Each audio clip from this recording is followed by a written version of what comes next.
Good morning. नमस्कार आप लोगों को। मैं सुमन कुमार भारती। आज हम आप लोग को अटॉर्नी जनरल ऑफ इंडिया महान्यायवादी के बारे में बताएंगे। अगर हमारे चैनल पे पहली बार आए हैं तो जौहर क्लासिक एकेडमी को सब्सक्राइब करें और अब मेरा कमेंट में अपना फीडबैक ज़रूर बताएं कि हमारा वीडियो कैसा लगा। महान्यायवादी जो होता है भारत सरकार का एक मुख्य कानूनी सलाहकार होता है।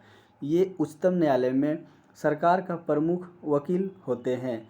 देश के महान्यायवादी का कर्तव्य कानूनी मामलों में केंद्र सरकार को सलाह देना और कानूनी प्रक्रिया की उन जिम्मेदारियों को निभाना होता है। इनको जो राष्ट्रपति की ओर से इनके पास भेजे जाते हैं।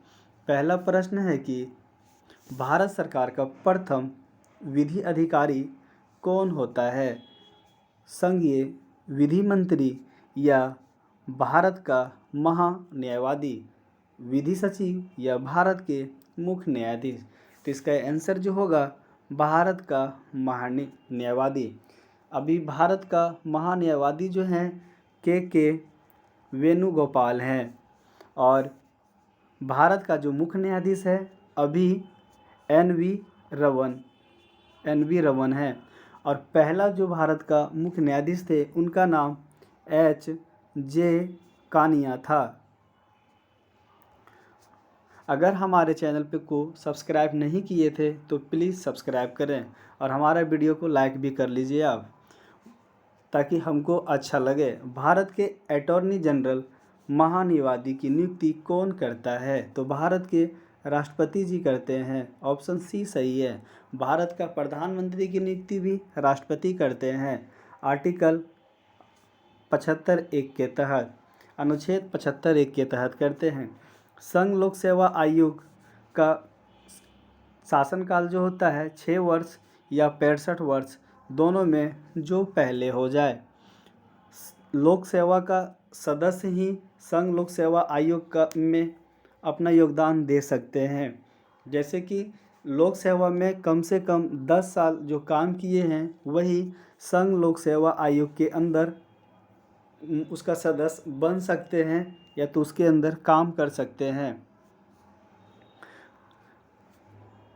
और संघ लोक सेवा आयोग जो होता है इसमें लोक सेवा से में जितने संघ लोक सेवा में जितने भी सदस्य होते हैं उसका आधा लोक सेवा से जाता है। भारत सरकार को कानूनी विषयों पर परामर्श कौन देते हैं? तो अटॉर्नी जनरल। भारत सरकार का मुख्य जो विधि परामर्शदाता है उनका नाम वो कौन है? तो अटॉर्नी जनरल ऑफ इंडिया। पांचवा प्रश्न है कि निम्नलिखित में से वह व्यक्ति कौन है जो संसद के सदस्य नहीं होता लेकिन जिसे संसद को संबोधित करने का अधिकार है? तो इनका आंसर ए हो जाएगा अटॉर्नी जनरल ऑफ इंडिया। जो भारत का जो सॉलिसिटर जनरल होता है इसको एक प्रशासनिक अधिकारी बोला जाता है। छठा प्रश्न है कि संसद के प्रत्येक सदन की कार्यवाही में संसद का सदस्य ना होते हुए भी कौन भाग ले सकता है? तो महान्यायवादी भाग ले सकते हैं। सातवां प्रश्न है कि निम्नलिखित में कौन लोकसभा के कार्यवाहियों में भाग ले सकता है किंतु मतदान नहीं कर सकता है? तो अटॉर्नी जनरल। ऑप्शन ये सही है। आठवां का प्रश्न है कि निम्नलिखित में से किसे संसद के दोनों सदनों को बोलने तथा अन्य कार्यवाहियों में सम्मिलित होने तथा किसी भी संसदीय कमेटी का सदस्य होने का अधिकार तो है परंतु इसे वोट देने का अधिकार नहीं है? तो अटॉर्नी जनरल। 9वां प्रश्न है कि वह क्या भारत का महान्यायवादी संसद के किसी भी सदन या उसके समिति की बैठक में अपना वक्तव्य रख सकता है? जी हाँ, रख सकता है। 10वां प्रश्न है कि निम्नलिखित में से किसको हटाने का अधिकार संसद को नहीं है? तो भारत का महान्यायवादी का, क्योंकि इसको हटाने का अधिकार सिर्फ राष्ट्रपति के पास है। भारत का महान्यायवादी कब तक पद धारण कर सकता है? तो राष्ट्रपति जब तक चाहे तब तक।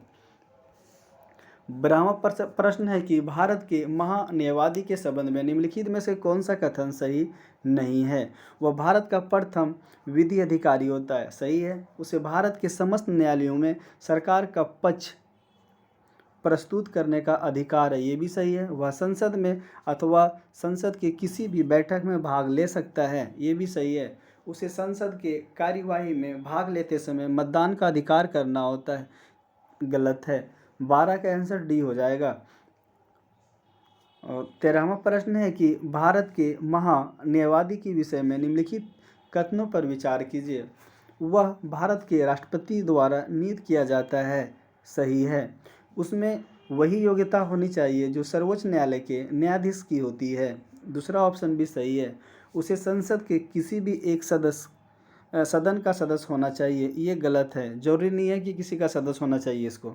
संसद द्वारा महाभियोग लगाकर उसे हटाया जा सकता है, ये चौथा ऑप्शन भी गलत है।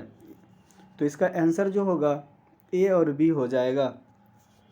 ऐसा इसलिए क्योंकि इसका हटाने का प्रक्रिया जो है सिर्फ राष्ट्रपति को है, जब चाहे इसे ला सकता है, जब चाहे इसे हटा सकता है, और जब चाहे उसे उतना दिन तक उसे रख सकता है। महान्यायवादी की प्रतिमाह कितना रुपया वेतन मिलता है? तो 2.5 लाख रुपया। लेकिन राष्ट्रपति पे डिपेंड करता है कि ये कितना दे उनको। राष्ट्रपति जितना चाहे उतना दे सकते हैं। संविधान के किस अनुच्छेद के अंतर्गत राष्ट्रपति द्वारा भारत के महान्यायवादी की नियुक्ति कौन करता है? नियुक्ति कितने अनुच्छेद में है? तो अनुच्छेद 76 के 1 में है। और अनुच्छेद 52 में जो है ये राष्ट्रपति पद का प्रावधान है। और अनुच्छेद 63 में जो है राष्ट्रपति की जगह उपराष्ट्रपति काम कर सकते हैं अगर राष्ट्रपति का पद खाली होता है तो। ये अनुच्छेद 148 जो है ये भारत के नियंत्रक महालेखक परीक्षक। 16वां प्रश्न है कि एक गैर सदस्य के रूप में संसद के किसी एक सदन की कार्यवाही में भाग ले सकता है, तो महान्यायवादी। 17वां प्रश्न है कि और हमारे अगर चैनल को सब्सक्राइब नहीं किए हैं तो प्लीज़ सब्सक्राइब कर लें और कमेंट भी करें और लाइक भी कर लें। अच्छा 16 प्रश्न बच गया ना। 17वां, निम्नलिखित में से किस पदाधिकारी को संसद के सदस्य नहीं होने पर भी उसे संबोधित करने का अधिकार है? तो अटॉर्नी जनरल ऑफ इंडिया। हमारा चैनल अगर सब्सक्राइब नहीं किए हैं तो प्लीज़ आप कर लीजिए। निम्नलिखित में से कौन राष्ट्रपति के प्रसाद पर्यंत अपना पद धारण करता है? तो भारत का महान्यायवादी। भारत सरकार का प्रमुख विधि अधिकारी कौन होता है? तो भारत का महान्यायवादी। सदस्य ना होते हुए भी निम्नलिखित में से कौन संसद के किसी भी सदन की कार्यवाही में हिस्सा ले सकता है मत देने का अधिकार के बिना? तो इसका आंसर जो है 20वां का डी हो जाएगा, महान्यायवादी। हमारा वीडियो को देखने के लिए थैंक यू सो मच। आपका दिन बढ़िया